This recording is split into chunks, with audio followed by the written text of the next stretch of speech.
Over the past couple of years, this student has made some incredible changes to his golf swing. We've worked hard on takeaway, building the backswing, understanding impact, and together we've also worked on his practice routine, which has been great. But this particular student, who lives in the US, was trying so hard to hit a draw. The golf swing just got flatter and flatter.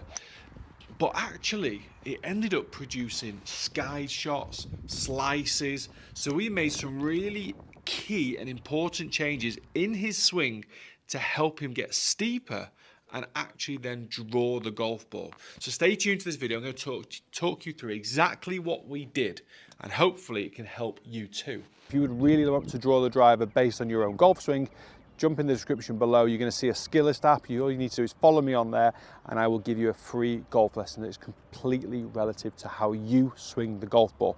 But in this video, it's a bit of a case study on one of my online students who just had a preference to draw the ball. I think he drew the ball a lot as a youngster growing up, took a bit of a break from the game, came back to it, and he's just been really struggling to get his natural draw back. Often seeing the ball maybe push to the right or slice with a little push to the right as well. And he was like, Andy, please, I want to draw the ball. It's what suits my eye. Now, for me personally as a coach, I have no preference as whether my players draw or fade the ball. But when you do and you have that kind of eye for a specific shot, I think it is important that we start to gravitate you towards that shape. So one big thing that we did for this particular student was improve his rotation. Now, before I get into this video, please do consider hitting that subscribe button. It does make a huge difference to the channel, but also if you'd like lessons from me, as I've already mentioned, you can drop down into that Skillist link below. One of the major faults that I see with players, particularly just coming back into the game after having a long break, is not having the confidence to actually rotate fully. Especially with the driver, you want to you almost do like a half swing or a half rotation because you're trying to steer the ball down the fairway, and that just comes from lack of confidence. And if you are that player, it's really important to get yourself on the range and really just kind of feel the body turning more. Even if you feel like your hips are rotating more than you would like, I would want you to try and rotate the body so this right hip starts to work behind your body, and the right knee versus how you started will start to straighten. It won't lock, but it'll just start to straighten versus how you started. You'll notice your left knee moves inwards towards the middle of your stance and not outwards, okay? So this is going to block you from rotation. In regards to the upper body, we're really going to try and feel that the rib cage and the shoulders are rotating around that spine, giving you a full upper body rotation in conjunction with that really nice lower body turn. So what you could do is put the club across your shoulders and get the grip end on your left side and just feel that turn. Get the grip pointing down towards the middle of your stance. Your upper body and lower body are working on two very different axes. If I stand up straight, they're both working parallel to the ground. If I tilt forward, my upper body is working on a 45-degree angle. You can see the shaft of the club there is approximately 45 degrees. And my hip angle is a little bit flatter, maybe only 10 degrees or so relative to the ground. So they're not working on the same axes. And this eventually is what gives you power in your swing.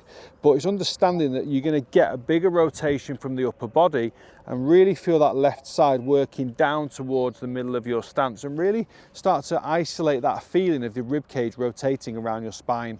And then when you get over the golf ball, this is actually something that I do, and I was able to pass this on to this particular student, is I just try and feel that I keep my triangle between my shoulders and my hands, and I really work the golf club as wide as I can and really try and create that width around my body. I try and feel like in a big backswing, and this is an exaggerated feel, like an exaggeratedly swing to get to the top of this movement. Doesn't need to be fast, just a big turn. Big turn through. And on that particular shot, I left the face ever so slightly open, so it kind of went off to the right hand side. But what this is encouraging this player to do was create more depth. You see where my hands are now relative to my right shoulder. When he wasn't turning very well, see where my hands are relative to my shoulder now. If I don't have the depth and I turn my body down, you'll see the golf club working more on the outside. So the depth is really important, feeling like this left arm is working right across my shoulder line with a good hip term. Now as I bring this right elbow down in towards my body, you'll see the golf club's delivery position relative to my target line. The club is just slightly behind my hands. If it was on the outside and I was more detached, we'd be looking at more of a slice, but that's neutral and that's draw. And I'm able to get into that position through correct wrist hinge, but also allowing the hands and arms to work more behind the body, come into the golf ball from the inside and just deliver that small little draw. Now, you can practice this at or you should, I should say, practice this at a really slow speed, because you want to start to get the feeling of face control as well as working with the body's rotation and body control.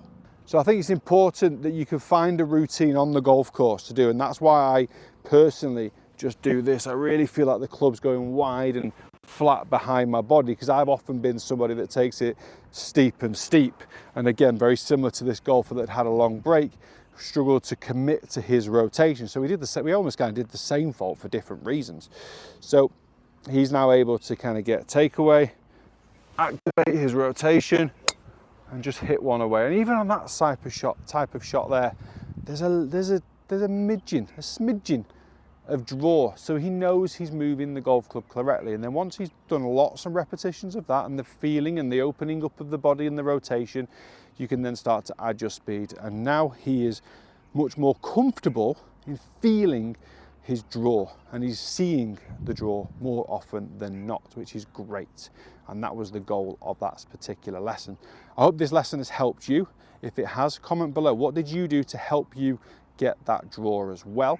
If you would like a lesson from me, as I've mentioned, the link is in the description below. Please do hit that subscribe button, as well as loads of content to come. Thank you so much for watching, and we'll see you next time. In today's video, I'm going to teach you how to pitch, but not just how to pitch really, really well. We're going to be talking about club face control, and we're going to be talking about making sure we get this shaft of club on plane. I'm going to be pinpointing a couple of areas within the swing that I see the majority of you doing incorrectly that really hinders the quality of your pitch shots. Stay tuned. There's 2 incredible ways to help you with your pitching in this video. If you are struggling with your pitching, head over to see the full video. We're talking all about the shaft angle during the golf swing, talking about the bounce of the club, the detriments of coming in too steep and using that leading edge and taking too much of a divot, but also just giving you some understanding of exactly where that golf club needs to be at specific areas of the swing. So go check out that video.